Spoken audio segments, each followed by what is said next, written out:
Welcome to Beyond the Front Door podcast with Lindee and Rhea at Peak Properties. We are real estate agents in Cheyenne, Wyoming, and we bring you stories that make you laugh, cry, cringe, and inform you. Come on in. We put the real in real estate. Welcome everybody to Beyond the Front Door podcast. Today we are really excited to have Steve Knox with joining us here today. You may know him either from his art hanging up here in Cheyenne or as an art teacher, I believe, at East. Is that correct? That's right. So welcome. Thank you so much for coming on today. Thanks for having me. Of course. I was excited. Yeah, we're excited to have you. Is it your first podcast? Yeah. I have done Zoom podcasts. Okay. This is my first time in the studio, so that's kind of fun. Okay, wonderful. Yeah, we kind of think it's fun that we have a studio that people can come to. We haven't really done any Zoom ones. We did one, just the two of us, but we like people coming in. Yeah. It's great. It's fun. Oh, good. Feels official.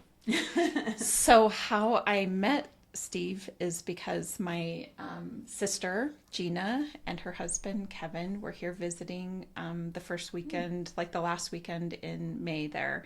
And like I was telling Steve, there was a bunch of high school graduations going on that weekend. And so on that Friday, I'm like, we're going to have to leave you for a minute and go make appearances at some graduation parties.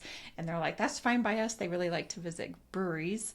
And so they went downtown and visited a few, including Freedom's Edge, and saw his artwork on display there and completely fell in love. And she was like, we met up with them later that evening at Blue Raven, and she was messaging Steve as we were sitting there. Yeah. She's like, I want to go see their artwork. And so we ended up doing that Sunday before they left, and we both purchased pieces of art. And interestingly enough, I just want to say really quickly that first of all, you opened up your place to us on a Sunday morning, which was very kind of you. No problem. And I ended up buying a piece. I should have brought it with me today. But, you don't really know, I think, sort of the art that you're attracted to. But I found one that I was attracted to. And then when I got it home, the color palette completely matches my living room and kitchen. But I really wasn't articulating that in the moment. I was just like, I like. What do I like? Yeah, what am I drawn to? And this is what I bought. And then it's sitting kind of right now on my fire, like in front of my fireplace, because I haven't had it framed yet. Cool. Well, that's a happy accident, right? Yeah, yes. But I always say art shouldn't match the couches. Sure, no. And buy art that you love, not because it matches the couch. You're absolutely. That's very true. I didn't do it intentionally like that. Right. It's just the way that it happened. So, yeah. I'm excited to hear what kind of art and all of the things. Yes, I have so many fun. questions already. Yeah. So I guess we're wondering if you start off and tell us a little bit about yourself, okay. How long you've lived in Cheyenne, if you came from anywhere, a little bit about your family. Of course, we want to hear about your wonderful wife, and then kind of what your career trajectory up to this point. That's a lot. Yeah. Well, you can condense it. Sounds good. So, born and raised in Cheyenne. My Okay. family has old roots. My grandfather started Little Bear Inn 75 years ago. Wow. And before that, my grandmother, they homesteaded, so deep roots here in Cheyenne. I've been teaching in Cheyenne since 2007. And I taught a few years before that in Laramie. I've taught elementary, junior high, and high school. Currently, I'm teaching at East High School, and I teach art, mostly painting classes. The art side of my world is, it's my side gig, but I've always have made art my entire life, but kind of professionally for the last 10 years, really kind of hitting it hard and trying to make a go at it, right? So yeah, my wife's a realtor with Caldwell, Mary Knox. So I do know the real estate world pretty well. I'm the husband that's cleaning out garages, you would fit in really well with our husbands. We're voluntold. Help! Right. Lots of painting last minute, the night before closing, things like that. So I get you're very familiar then. Absolutely. Yep. Yeah. And I've also worked with realtors with my art, staging homes. My work's been featured in the Parade of Homes on several occasions through different builders, things like that. That's such a good idea. Mm-hmm. Yeah, I was absolutely. thinking he was mentioning that when we were at his studio, and I was like, idea. ooh. Yeah.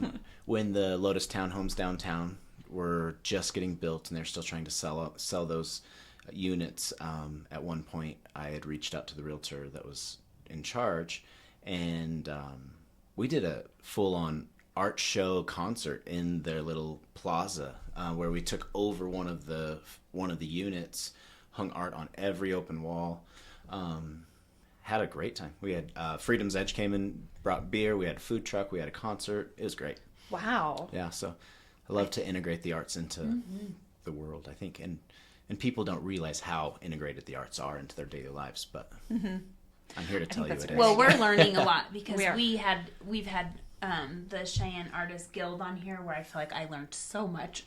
Yeah. And then I sold James Overstreet's house, and that's when I first realized, like, your art, if you're an artist and you have artwork, or even if you're not and you have it hanging in your home, it is a, like, conversation piece. I had more people call me to be like, is that piece of art for sale? Like, in his house. That's great. Because he had his own artwork up, and I was like, yeah, it actually is. Here's his website. So I think that's an awesome idea to have it in homes that are for sale, or like vacant new construction, that kind of do an art show / open house or something right. like that. Yeah. You know, let the artists bring people in and let them buy artwork maybe, and then also showing off the home as well. It's great. Yeah, and I'm thinking, like, if you're like me and you don't, like, love decorating or think you're very good at it, maybe going in a home and seeing an art piece like, oh my gosh, that in the dining room is what I need. And then you see where you could put it in your home. Right, exactly. And I think, too, the one thing, so my sister-in-law, Laura, is an artist as well up in Gillette. And ever since I have spent time with her and she's so passionate about art, I have a really hard time putting anything in my house that isn't originally made. Like going to like Hobby Lobby. It becomes much Hobby harder Lobby. to do that when you have an artist in your family. You're like, oh, I can't they're do gonna that. judge me. They're gonna judge Yes. me. Don't go buy commercial No. art from Hobby Lobby or Walmart or Target. I'm sorry. It's junk. And there's 10 million of the exact same thing. junk pieces out there. I do have one or two small little things up on my walls from Hobby Lobby, but I'm being much more intentional about making sure that local artists, and that I'm putting up something that was handmade, hand painted, from somebody that we know, and so that I am building a collection of art over time. That's great. And I don't think I know anybody who isn't passionate about supporting small business. And what do you think an artist is? It's a small business. Absolutely. It looks different than a store downtown, but it's still a small business. So support them in any way you can, really. I completely agree. So you started off kind of just enjoying art when you were young? Yeah, absolutely. Just when I was a kid, I just drew and drew and drew, and then I had a 7th grade art teacher. Tom Hart is his name. I actually got to teach as a coworker with him for about 2 years before he retired.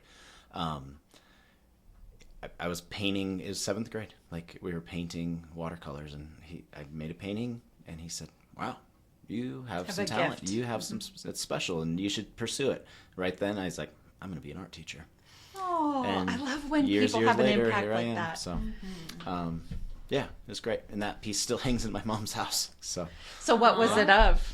Like maybe it'll a be worth mountain. like $1 million someday. It's a 7th grade drawing. Like, but it's not your, good. But it's what do they maybe call for a that? 7th grader. Your early work. Right, absolutely. My very early work. So, But it's hanging at your mom's house, as he it actually, should. so that art teacher, Mr. Hart, took that piece, matted and framed it for me, and brought it back to me. And I didn't even know he was going to do that. Then I think I gave it to my mom for Mother's Day or something. But Sure. yeah. She's going to, and she probably tells everybody she has an original Steve Knox. Oh, my art. My mom's house is a gallery. And she's particularly good at hanging up the old stuff. That's not great. I need a son that's an artist as well to make my house into a gallery. That would not hurt my feelings one little bit. Yeah, it's good. So you decided to become an art teacher. So did you go to school over in Laramie? I did 2 years here at LCCC, and then transferred over to UW, and then got a job at Rock River High School, which is K-12, and started my career in Laramie. I taught for 3 years between an elementary school in Laramie and Rock River, which is 40 miles north of Laramie. I see. I've sold some houses up there. Really? It's very small. Both of them? Both of the houses there I have sold. And some land that someone thought they were going to build there. Yeah. There's not a whole lot there. So I'm wondering if you'd be willing, I guess, to educate us a little bit on, I don't know the best way to say it, the kinds of art that there is. Like, The only Mediums? like contemporary or like what? Oh, man. Like when you are, or maybe like watercolor versus. Yeah, tell us about your. Yeah, what help you educate paint. us on what we're looking for in Like art. my work, you want me to tell you about sure, my work? sure. So I have artistic ADD. I've been told that by many people, and that's Okay. okay because what I say is I work in series. So I will come up with an idea, and I will hash out idea after idea after idea in that maybe genre, that style, that technique, whatever, until I feel like I've solved the problem. Like it might be 20 paintings, it might be 100 paintings, and it might be a couple of months or several years. But then the next day I'm like, okay, I'm moving on to something different, right? Is it kind of like writing a novel, kind of? It's almost I feel like I've heard authors talk about how they don't really know the full story when they get started, but they get Or absolutely. when they're started. done, or what Yeah, the end right. is. Yeah. So yeah, there's an old saying out there that says inspiration is there, but it has to find you working. So if you're not working on something, that inspiration and motivation to keep going or start is not there. It's like going to the gym. You're going to the gym regularly, you're already working on it, you're going to go again. But so then, yeah, I might be working through a painting and then like, oh, next idea, write it down. Then I'm already on to my next painting. So yeah, absolutely. But right now, for the last several years, I do oil painting is kind of my heart, my love, right? I love painting, and almost all my work is based around my experiences within Wyoming and the West and life, camping, fishing, hiking, hunting. And then sometimes you'll see that I mix it up with like when we travel. Maybe we went to the Caribbean or something, and you'll see an octopus in the Tetons or something like that, right? Right. And so oil painting is my passion, but over the last like maybe 3 or 4 years, I started painting on tea bags. Yes, and I actually purchased one of And those. For it's my turned kitchen. into this thing that is not going away, and it's People like it. I cannot make them fast enough. Yeah, and it's I do framed. like it. They're framed. I prefer the little kind of yeah, like this go, size.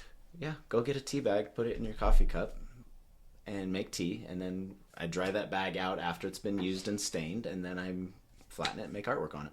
And he has a wall of them that you can pick from yeah. of different. Oh, I think the ones cool. I got were of aspen You got like an trees. individual one, Yeah, an individual one. Yeah. But I've taken the individual ones are very tedious and they drive me crazy. But they're my top sellers. Like if I go to an art festival and I don't sell a big piece, that's what you write home about. But I can get home and make good profits off my individual tea bag pieces. So I keep up with them. And I can also make them sitting in a doctor's office waiting or wherever, because they're small and I can do them all the time. But what I really like about the tea bags is taking them and putting them together. And you saw some of the bigger pieces. And I literally am building a canvas out of tea bags That will make a big picture. Right. In fact, cool. the biggest one I've made is hanging in a financial advisement office in Lander. It was 9 feet by 7 feet. Wow. 248 gallon sized tea bags put together. I had to rent a U-Haul to get it there. Because of the length of it. Because right? they're so big. Yeah. Couldn't safely travel in a pickup. Wow. So yeah, it's turned into this cool whole idea. thing. Yeah. What made you think tea bags? This is my wife's fault. Oh. She's a tea drinker. She goes- Calling out Mary right now. Oh yeah. Mary. Clean up your tea bags, Mary. He's like, I gotta do something with all these. That's where it started. She kept leaving her tea bag on the counter, and so one day I snatched one and I dried it out at work and ironed it and drew a trash can on it and put it back on there for her. Hint, hint. Oh, Yeah. very clever and She- loving. Yeah, she didn't get my message. She just told me to paint a buffalo on it on the next one, and so then She's then, like, do better. I Do wanna- better. right. And I just out of curiosity posted it on my Facebook or Instagram account, and somebody's like, "Is that for sale?" I said, sure. What, Everything's for sale. how much you want to pay Yeah. for it? I don't know. It's a piece of trash, right? It's a piece of tea bag. And it sold, and I tried again, and it sold, and I did again, and again, and again. And then I started applying for shows with them, and can't make them fast enough. Quite Do literally. you know of anyone else who does it? There's other artists in There the world is. that Do do. they just find? I was gonna say. I mean, I think most artists probably are looking for different things. They could like, what could I paint on that would be Sure, different? absolutely. There's that. I'm doing it in a way that I have not seen yet, where, especially when I start doing the big ones, and I stitch them all together. They're all hand sewn, and I'm using gouache paint ink, colored pencil, gold leaf. I will then sometimes gold leaf and then oil paint right over the top of them. So, I mean, you're getting lots of different mediums and stuff that's happening. I've seen other people that, I don't know, they like sew it together, make it like fabric almost, things like that, but not what I'm doing, where they're actually turning it into a canvas. So, yeah, it's fun. It's different. And it's pretty cool because when I go to a festival, I can have half of my booth, all my oil paintings, and the other half, the tea bag work. So I'm kind of, people always ask, who's this artist and who's this artist? I'm like, it's me. Right? So You're diverse. Yeah. Don't you do some pencil? I do a little bit of everything. Yeah. I was thinking of the pronghorn one. Right. That was charcoal and gold leaf. Right. Yeah. That's right. I almost got that one. You guys really liked that one. So yeah, I dabble in everything. I really do. So yeah, I think that's part of being the art teacher. You know, as I'm teaching the kids to do this, I'm gonna jump in and do it with them and keep up on it and try new things as well.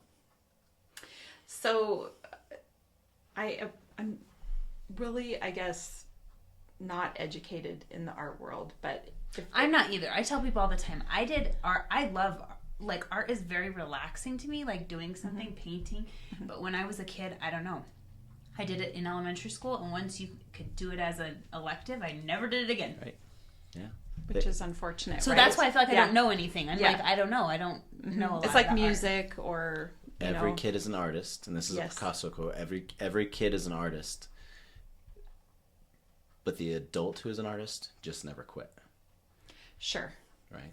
The thing that I have found interesting is it seems like a lot of people, you know, sort of as you're growing and evolving in life, whether, you know, you all the way from your childhood on up to your elderly years, your talents sort of emerge or evolve. And I feel like I've known a lot of people that didn't realize they had any, that they hadn't realized their artistic talent until they were much older, like even into retirement age, and then sit down and decide to, and actually think, not that she's in retirement age, but I think Charlene Murdoch was one that really didn't sit down and start to. She didn't have the teacher that said you are good at this. Yes, exactly. Do it. And now she's selling her art, but it took her, you know, until she had the time, I guess, to sit down. It was when life got out of the way. Yes, when life got out of the way. Because that's what I think a lot of people, they take art classes in high school and junior high, and you have a reason to make art. When you're out of there, if you're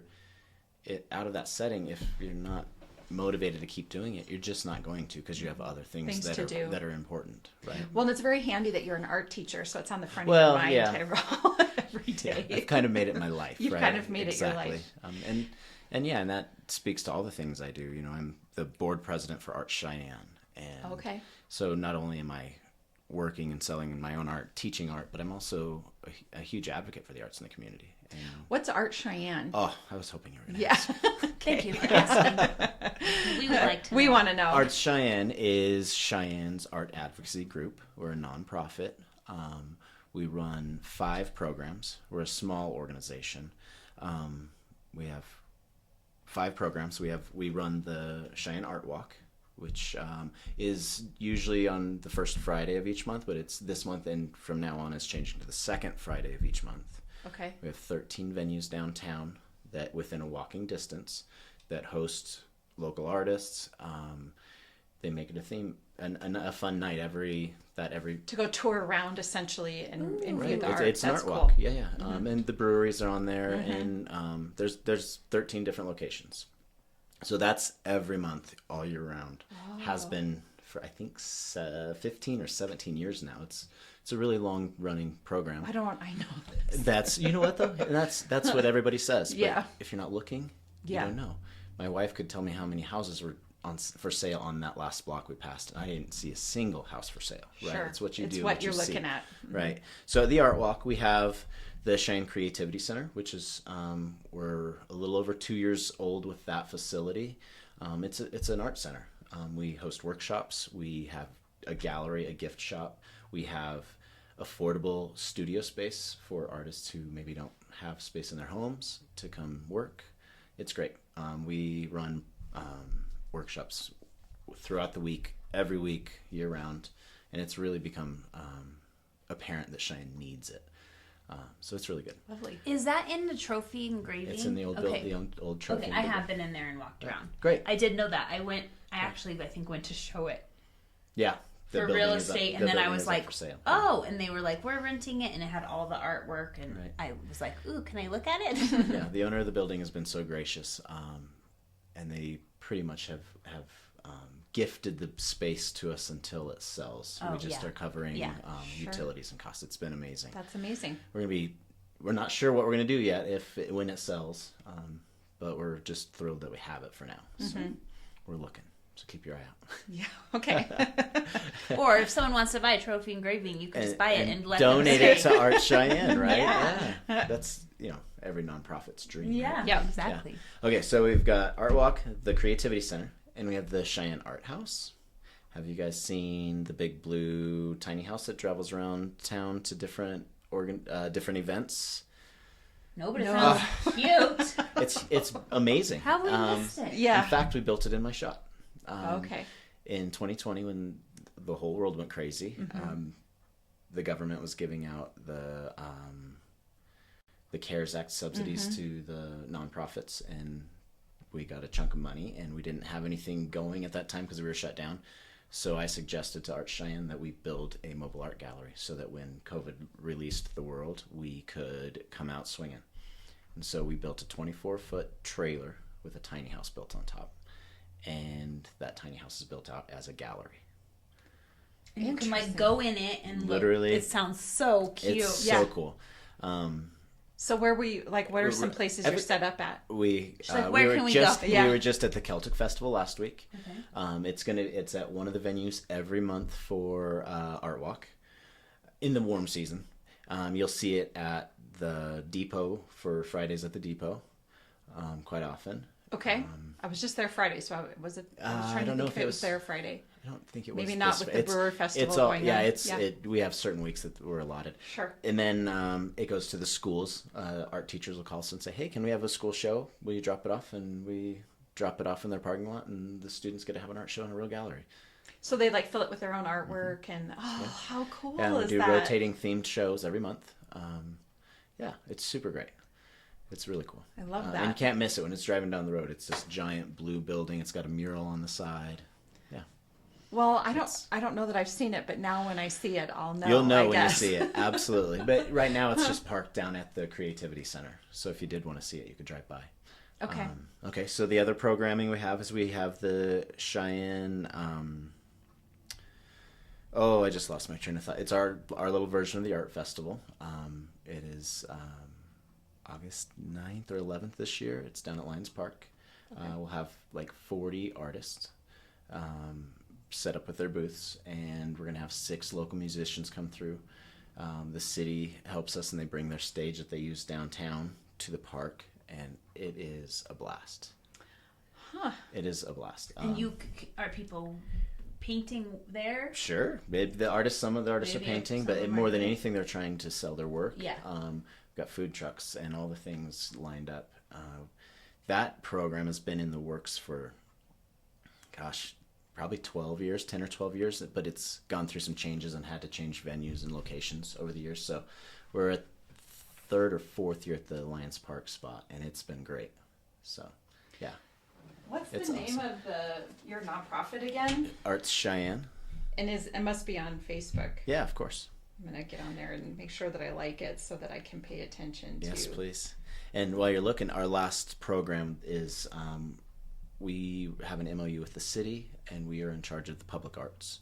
So we maintain, we find new art, we help communicate with artists to, if a business owner or somebody wants a mural, we'll help them find a muralist. With people. Yeah.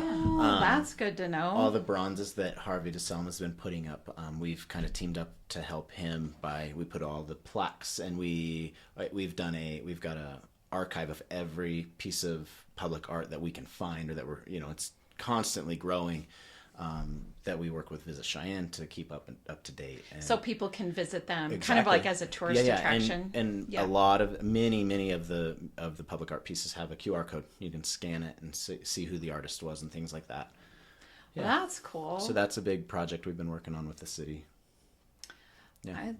We just hope to I keep love that. all the art. I feel like it's gotten way more It in the has. last 10 years of being here. Cheyenne. And I love it. It makes does. it so much more Cultural. colorful and pretty. Yeah, you know, one of the things that we always say about Art Cheyenne is, you know, we're building the vibrancy of life and the vibrancy of Cheyenne. So, yeah, absolutely.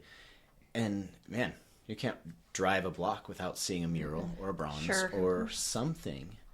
And I even like I don't know who did the art on the sidewalk, like the crosswalks. That was If us. you look was it you? Yeah, it was like by Blacktooth. Like it needs touched up because it's not as bright. Right. But I mean, because that happens, it's the ground. But I love it. that was a project we did with the schools. We had high school students come out and paint, and it was great. And the kids actually designed the mural. Wonderful. The murals. Those ones are hard because they're getting driven on and they don't last they'll long. fade. They're not gonna. Right. Yeah. But then also cool because you maybe can change them and add to them, or I don't know. They're kind of fun. I don't know. That program is kind of slowed down just because they are so temporary, and it's pretty costly. The paint is very specialized. Sure. But yeah, so it's hard. It's hard to fork out that money and justify that it it's will be gone when in a couple years. months even. Oh, yeah. So, but it's great when it's there.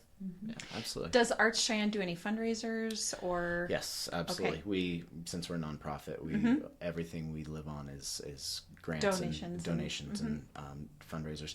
Our biggest fundraiser is called Art for Art, and the Lincoln, the theater downtown, and us.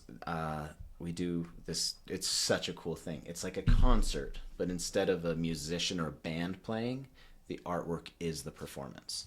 So we ask artists to bring artwork, and they get to choose their commission split. If they want to donate 100% of what the sale is to us, they can, or they can say, I'll give you guys 30%, I'll keep 70%, or whatever. So we don't ever want to take from the artists. We want to make sure that they feel like comfortable. They're, right, and they're making their money that they need to do because we want to support them. So say an artist comes and donates a piece and says, well, I'll do a 50-50 split. And so then sometimes we'll get, on our best years on this, we will get a couple hundred pieces, and we will have tons of silent auction pieces throughout the standing space of the Lincoln. And at the door, you can buy mystery pieces, like they're wrapped, and every one of them is themed with a song. So if you have an image of, I don't know, a submarine, you might get the title is A Yellow Submarine or something, right? So it's all themed. And then on stage, there's 5 or 6 like big, like really like eye-catching pieces, but they're covered, right? Spotlights are on each one, but they're covered. And then when the time is right, when it's all excitement and everybody's ready to go, these pieces get their song and the lights come off, the lights shine on them, and we unrobe them, and a piece of music directly correlated with the painting, and then we do cool. that. It's so cool.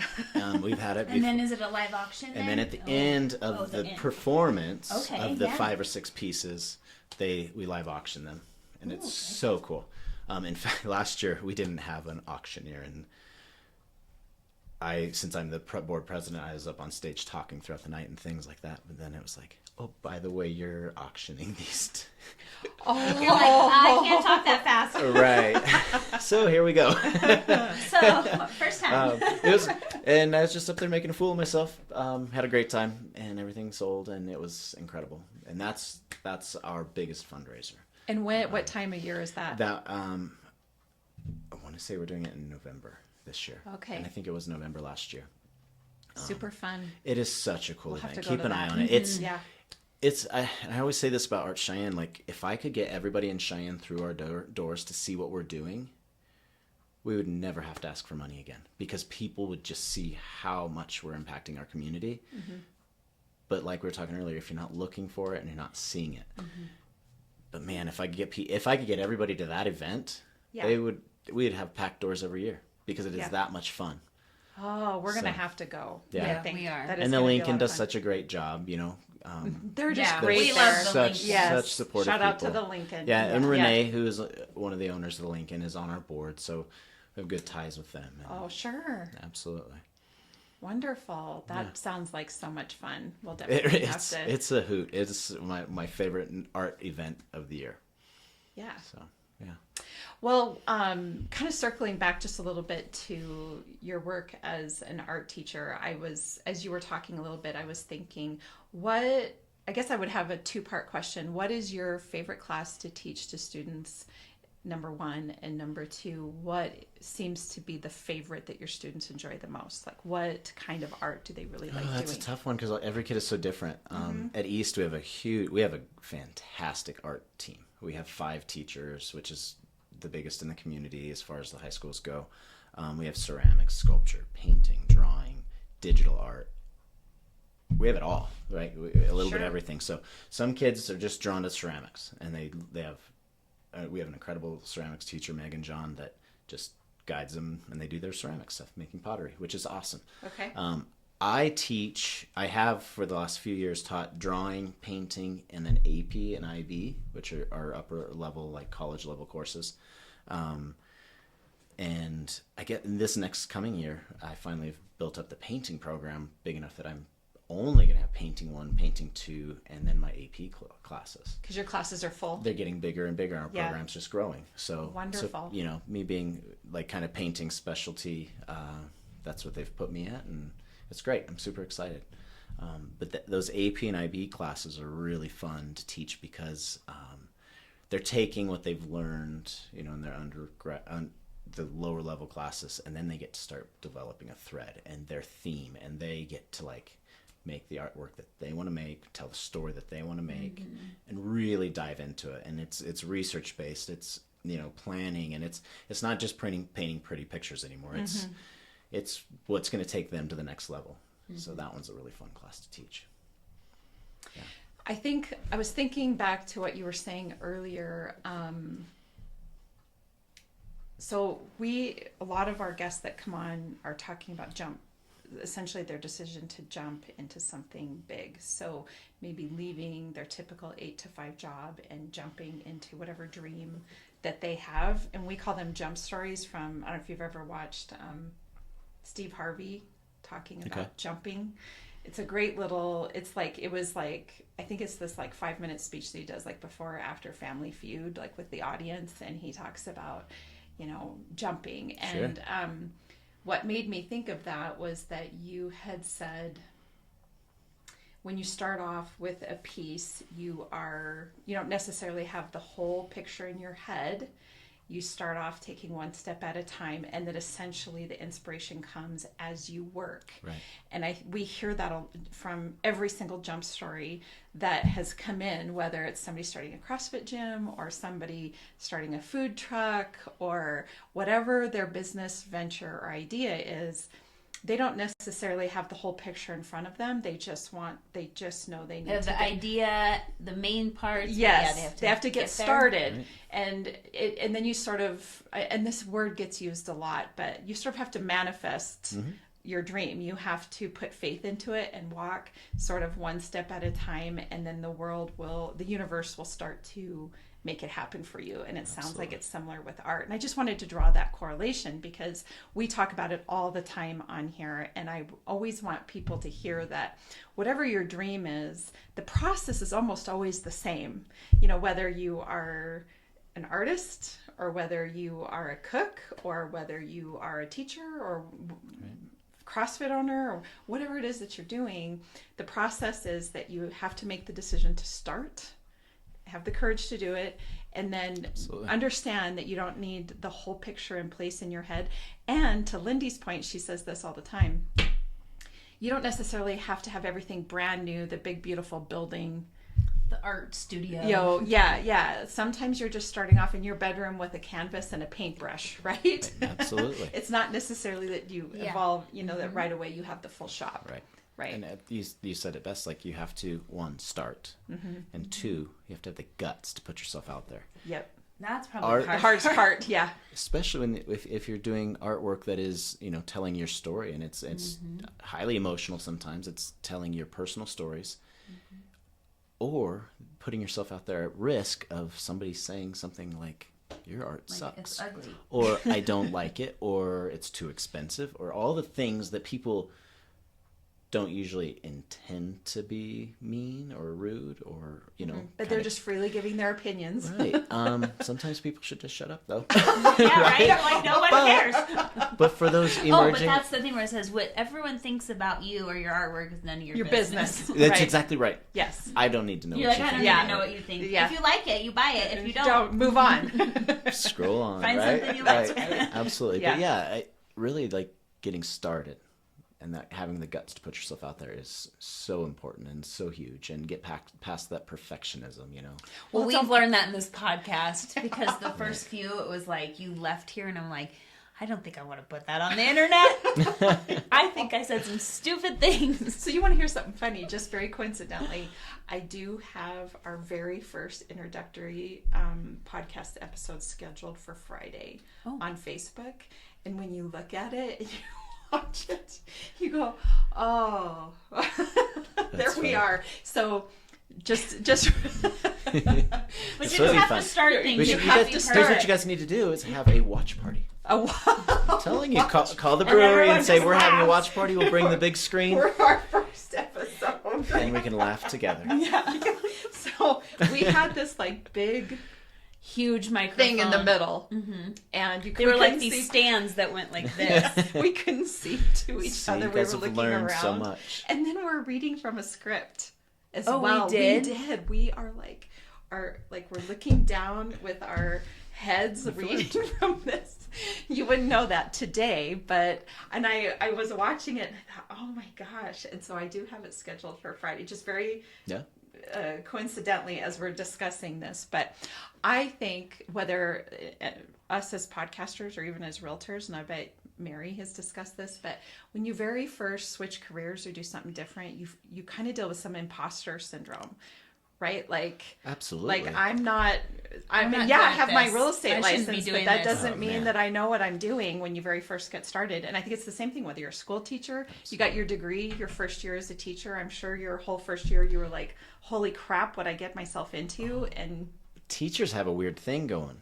Yeah. We get that every year in August. And then we get it in June. What are we doing? We're like, oh, summer, I'm excited, but what am I going to do with myself? Yeah. We have to start over every year. Oh, that's a really good point. It's true. And then 4 years ago, when I shifted from teaching at elementary school for 13 years to the high school, I was so excited because I was ready for a change. And I got there and I was like, oh, crap, what did I do? This isn't easy. This is not easier than what I was doing. Oh, no. Oh, no. New technology. Like, these kids are bigger than me. That's what I would be like. They're bigger than me. The other ones look at you like, cool, you're the coolest. The high school one's like, what? What are you going to teach? Right. And do you know what you're talking about?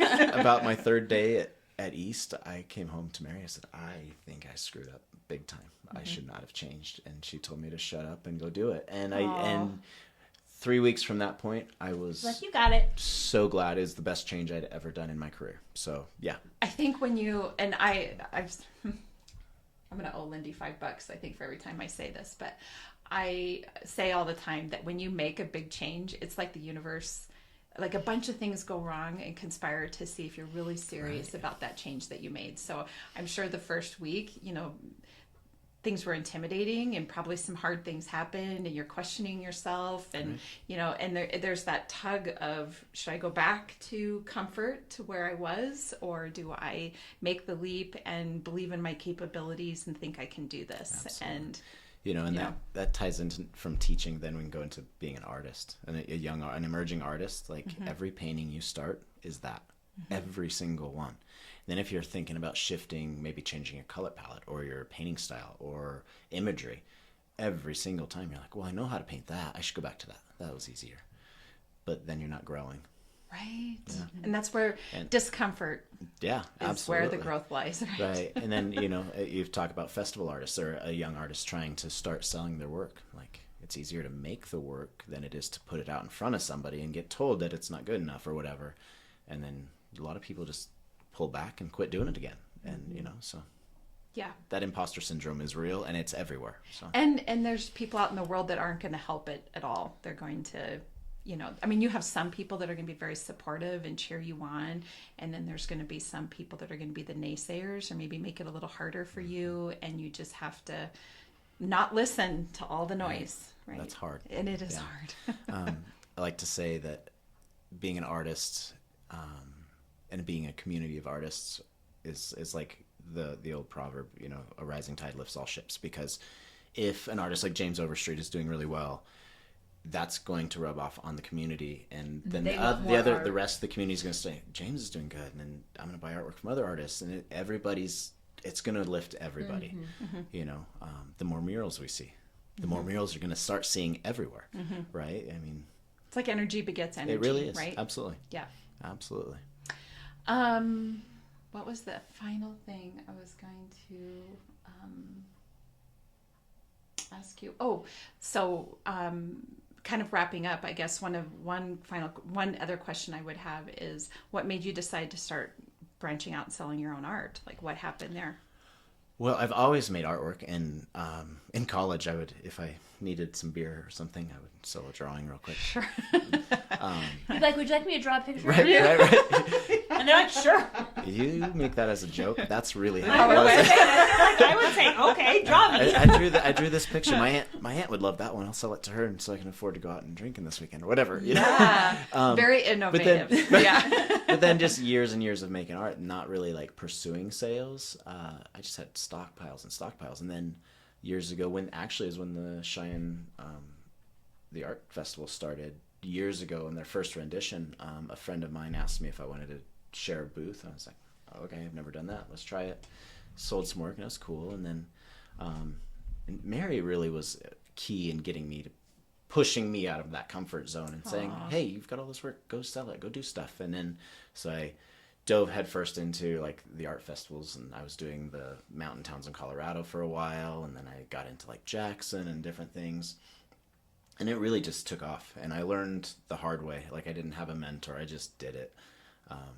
Changed my booth setup year after year after year until finally I'm like, I'm happy with where I'm at now. I know what it is. And now, in fact, I'm teaching workshops on how to be an art vendor, an artist at festivals, because I've learned all the ways not to do it. And I don't want everybody to go through that and lose. Like, I mean, I had many shows where I would go travel, have to get hotel rooms for 3 days, 4 days, and I wouldn't sell a thing, and I don't want anybody to go through that. You talk about imposter syndrome, that long drive home. Yeah. You are the worst person on the planet by the time you get home. But you got exposure. I'm not even sure if my wife's going to let me open it and come in the door, like. Right. So yeah, like it's just really diving in, and just started off small festivals. I was doing flea market sales and the farmers markets, things like that. Like anywhere I could get my work out there, I was doing it, and I was finding some success, and it was working, and so now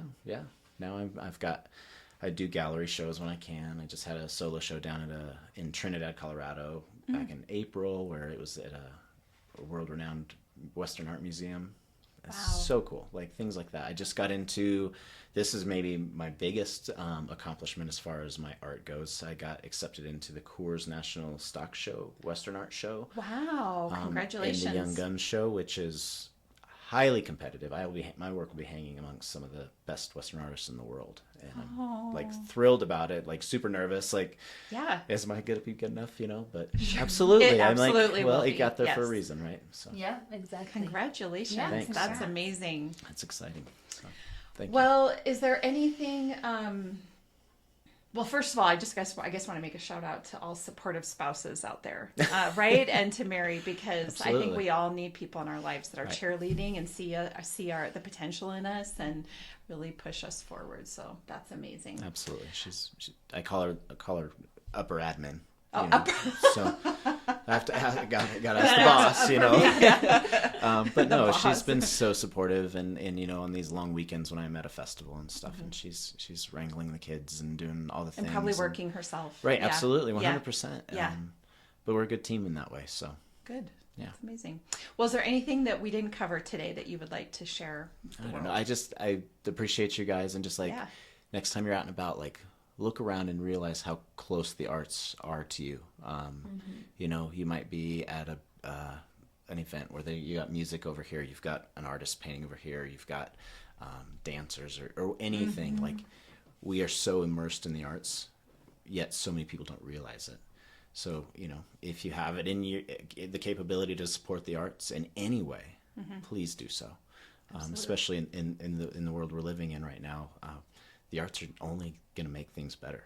So, support the artists. And we the would arts notice however if it all went away. Well, you know what? Right? That's my idea. I want to cover every piece of artwork in town for a weekend, and then have a grand reopening.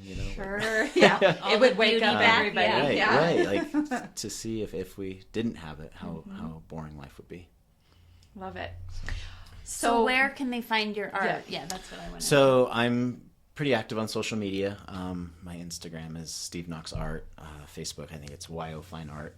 But you can just look up my name. I also have a website, fineartbysteveknox.com, that I'm not as active on. I should be better, but that's okay. And then just around town. I mean, I have work in Chronicles. I have work in Freedom's Edge at the Art Center. Kind of all over the place. I've got a mural behind the Paramount.